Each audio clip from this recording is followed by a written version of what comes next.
జై శ్రీరామ్.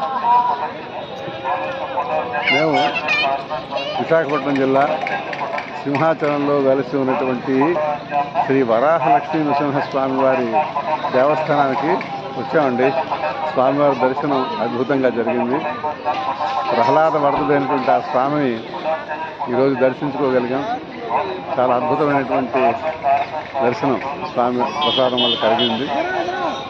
ఓం శ్రీమద్ పయోనిధ నికేతన చక్రపాణే భోగీంద్ర భోగమణిరాజిత పుణ్యమూర్తే యోగీశ శాశ్వత శరణ్య భవాబ్ధిపోత లక్ష్మీ నృసింహమదేహి కరావలంబం.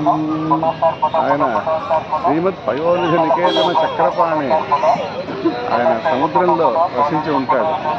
చక్రపాణి అటువంటి వాడు యోగీశ శాశ్వత శరణ్య భవాబ్ధిపోత. భవాబ్ధి అంటే సంసార సాగరానికి నావలాంటి వాడు స్వామి. ఎన్ని రకాలైనటువంటి సమస్యలు ఉన్నా, ఎన్ని భయాలు ఉన్నా అన్నింటినీ పరిహరించేటువంటి స్వామి. ప్రహ్లాద వరదుడు. అటువంటి స్వామి దర్శనం లభించడం ఈరోజు మా అదృష్టంగా భావిస్తూ స్వామివారి యొక్క ముఖద్వార గోపురాన్ని చూసి అందరూ తరించండి. జై శ్రీరామ్.